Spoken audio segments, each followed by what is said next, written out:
Okay, so here we have, it's another throwaway account by the looks of it, but title, My Fiancé May Die.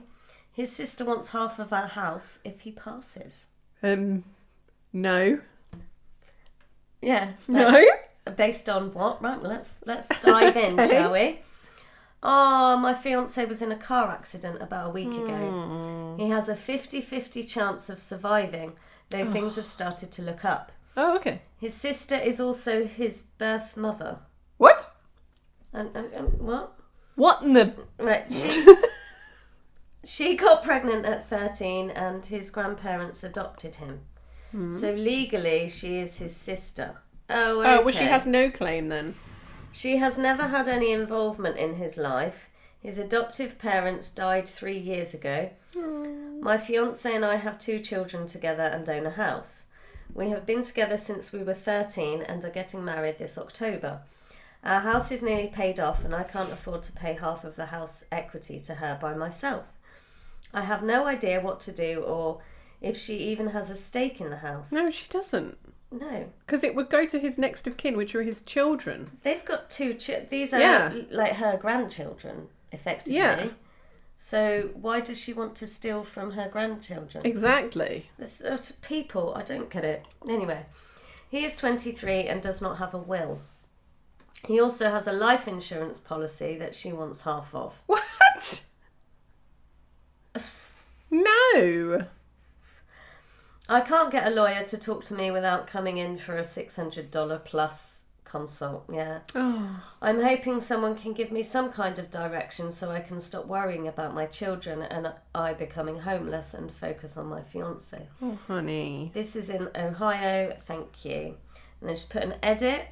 I'm going to ask the mods to lock this post. All of my legal questions have been answered. I really appreciate everyone who took the time to respond. I'm going to contact a lawyer in the morning to discuss this in greater detail. Please pray or send good thoughts my fiancé's way. I will update his condition when I find out more. I mean, I don't believe legally she has a leg to stand on, the sister/mum. Yeah. Yeah. No. I mean, surely if you die intestate, then things naturally go to your children. Yeah. That is the that would be the next of kin. Of things. Yeah. So that's what I'd be pushing for. Trust, put his half of the house. But I mean, there's like over here, we've got you buy as joint tenants or tenants in common. So if it's joint tenants that they've bought under, then it naturally goes to her anyway. Yeah. As the survivor. Yeah. But if it's tenants in common, then his half is deemed separate and will go through his estate. To the children. To the children. Yeah. So surely she doesn't have a leg to... I mean, I'm not a legal... No, but either way, he was but legally adopted by the parents. Yeah, so she's not even... So she's not even legally his mother. No. So... It's a bit messed up. She's messed up. Should we look at some... yeah, we'll look comments, at the comments. Right. Somebody said, if you are the beneficiary on the life insurance policy, you owe her nothing. Yeah. The insurance company also won't give 2 shits about the will. Yeah. Okay. And then someone's, for extra measure, get legally married on paper now to thwart any nefarious plans on her behalf. It's very hard to do, though, if he's... In hospital. And on his potential deathbed. I mean, hopefully he'll survive and then they can learn from this. Yeah, because in the States you have to apply for a marriage licence and that takes time, doesn't it? Yeah, but depending on the states, I think you can get the licence and then get married like 24 hours later. Yeah. It would be possible. So, from an internet stranger who doesn't know any better, just stating what I would do if I were in this circumstance. Okay, that was just the best of that. Okay. So somebody's put a very, very long...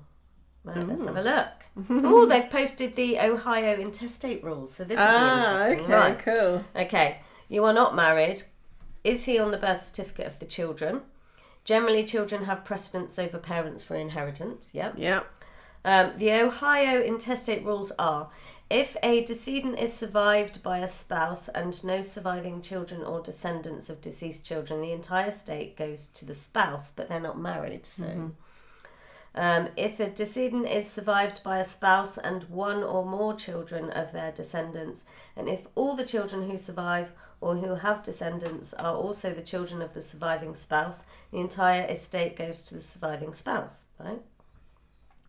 If a decedent is survived by a spouse and one child or the child's descendants, and if the surviving spouse is not the natural or adoptive parent of the child, the spouse receives the first $20,000 from the estate plus 1/2 of the remainder of the estate. The balance of the estate passes to the child, or if the child is deceased, to the child's descendants.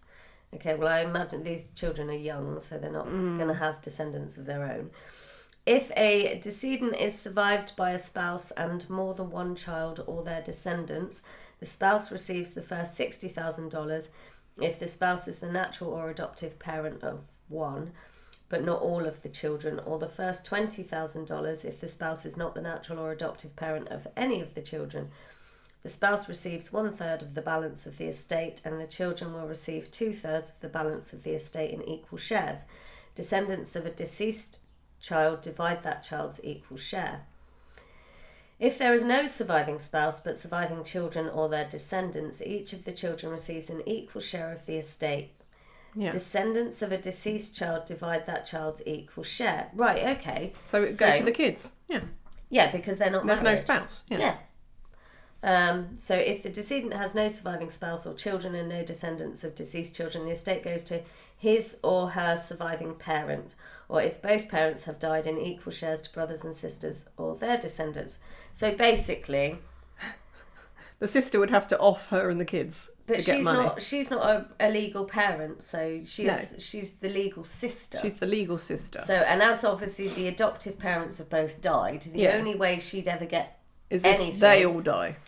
Is if she's not the spouse. So, but if the children died, if the children died, so keep your children away from her. Yeah. So OP said, our children are 2 and 1. Does this basically mean my children and I can continue to live in our home? Yeah. Or is there some kind of legal process that has to take place for half the equity? I really appreciate your help. Well, I mean, it again, we don't know, because obviously they bought the house together, presumably. So half of it's naturally I would assume hers her anyway. name is on it, but it may not be. But either way, it would go to the kids. Yeah.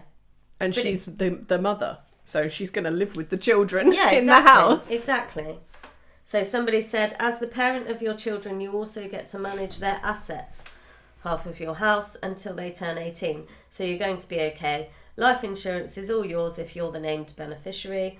After the fiancé pulls through, you should probably both get wills done so you can be sure in the future. That's what we said, isn't it? Absolutely. Learn from this. Yeah. But wow, where do people get off? I don't know.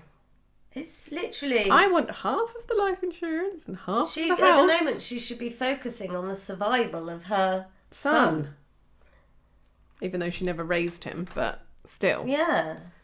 I mean, does she play mum now? Because obviously the adoptive parents have died. So yeah, I wouldn't have thought so.